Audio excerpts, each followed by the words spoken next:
Welcome to an awesome edition of Rebellion's educational series.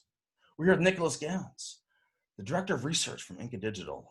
Now, he's going to teach us today about the Bitcoin world and the safety and security that's going on.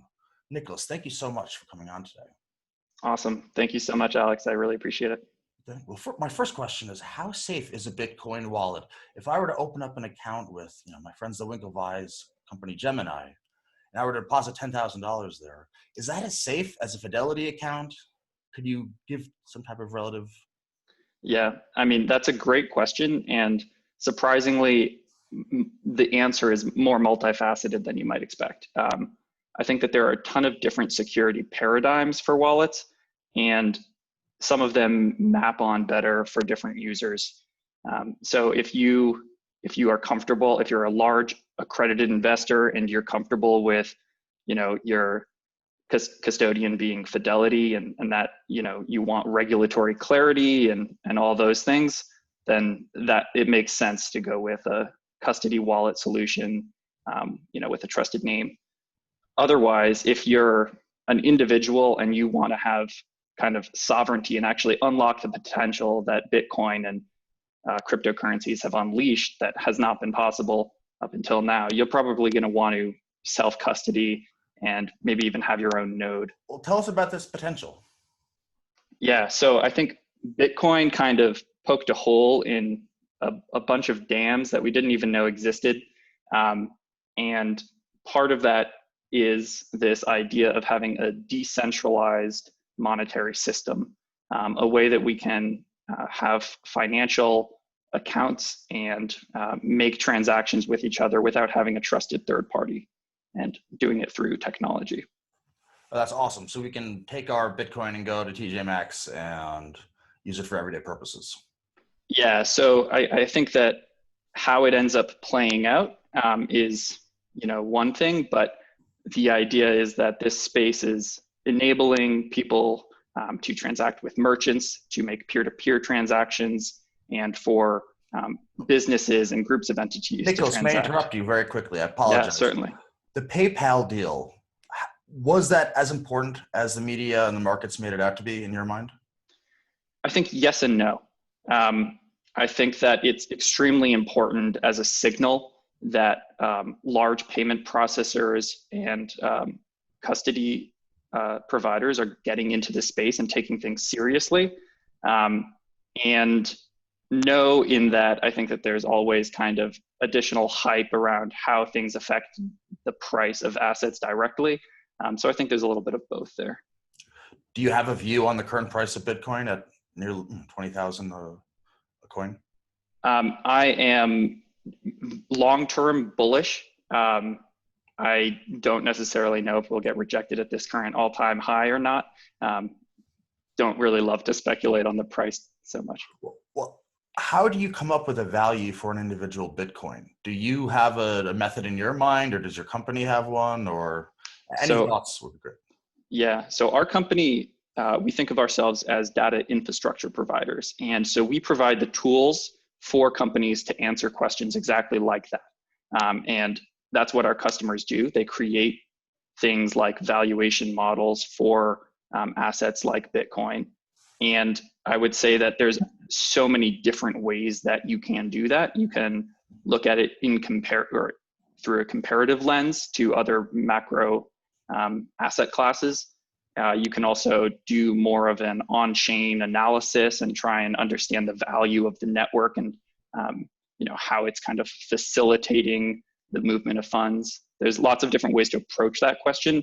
And our company tries not to actually put forward our own, this is the real evaluation method or what we support. Instead, we like to facilitate other people answering those kinds of questions. Like Levi Strauss, you're not there to set the price of gold. You're just there to offer great pants to all those looking to look for the gold. I love exactly. It's. I remember Bob Pittman, the former COO of AOL Time Warner. I asked him at an industry conference, maybe 2000, 2001, which internet players he would buy after the initial bubble had burst. And he said, always look for the infrastructure players. Those are the guys that stick around, after the fast money's gone. So So Inca Digital seems to be offering data and analytics in obviously a very popular, fast emerging space. So irregardless of Bitcoin's price, you guys are looking at the proliferation of the popularity of alternative currency. Exactly. Yeah, we use the analogy, we're selling shovels, we're not digging for the gold. Yeah. So with an issue like MoneyGram's tie-up, maybe a year or two ago with, was it Ethereum or one of the cryptos? Hmm. Are you aware of that? Do you know of this tie-up I'm referring to? Um, Honestly, I am not. Okay. No. So I can't remember which of the minor cryptos it was, but it was not Ethereum, but one of the minor Okay. cryptos had a tie-up with MoneyGram, the exchange, and the idea was that MoneyGram would become a facility for that crypto. Do Hmm. you see Visas and Mastercards doing more tie-ups with crypto exchanges and crypto players in the future? Yeah, I do. I do see that being a move, and I see. I mean, we're already starting to see crypto hedge funds being bought up and approached. I think we're going to see the same thing with exchanges because they have the technological sophistication to actually operate within this space, Hmm. and we're clearly seeing that the existing traditional financial markets are trying to navigate into the space, and so having some players that kind of already established. Makes sense. Very interesting.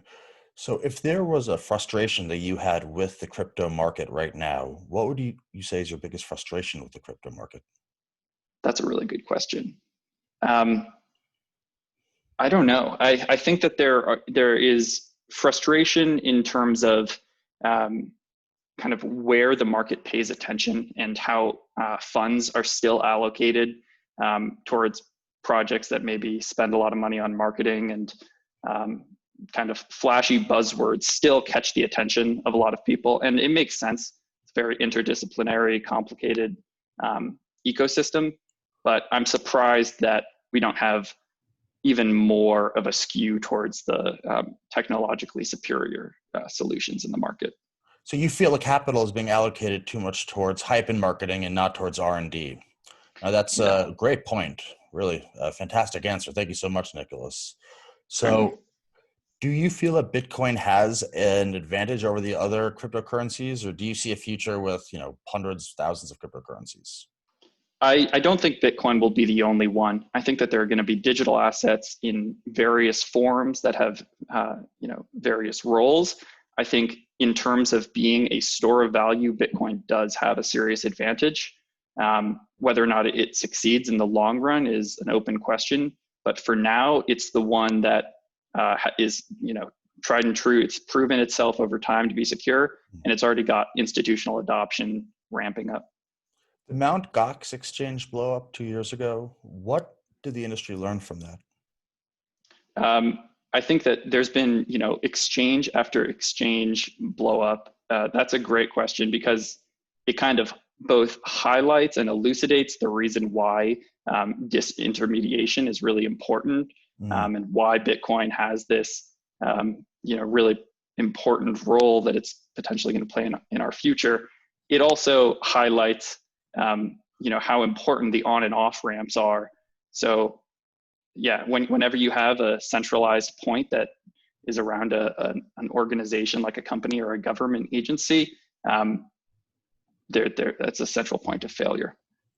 So what would you say to someone like my ex-boss, a partner in Neuberger Berman, value investor, who would say, I believe in the idea of Bitcoin because gold can't be used and exchanged as readily as Bitcoin can.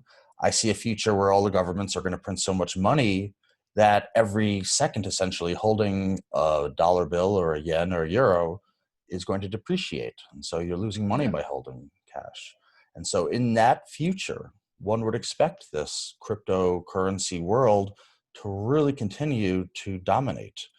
But how do you know what levels to buy into, and how can you find relative value? So Yeah, that is another really good question. I think the finding relative value and knowing when to make that play, that's not a question that I am, great at answering those kinds of things. But that is the kind of question that a lot of people are asking themselves right now. And, you know, with MicroStrategy putting their reserves into Bitcoin, and, you know, Paul Tudor Jones and all these macro players, important macro players and companies making these decisions, yeah, we're seeing that's kind of the question to ask right now. Yes, yes. No, well, this has been a wonderful conversation. Clearly, the future is very bright for Bitcoin, and Inca Digital sounds like the right place at the right time. Can you tell any of our viewers who are curious to learn more about Inca Digital and your offerings where they should go? Yeah, thank you. Yeah, you can go to inca.digital. That's our website. You can also find us on Twitter, LinkedIn, and I post some articles on Forbes. Wonderful. Yeah. So Nicholas is also a writer for Forbes, and everyone should check out his work. That would be wonderful. It's Gans, but you'll see that on the show title. Nicholas, Awesome. you were a great guest. Thank you so much for coming on. Really Thanks so appreciate much, it. Alex. I really appreciate it. Stay safe.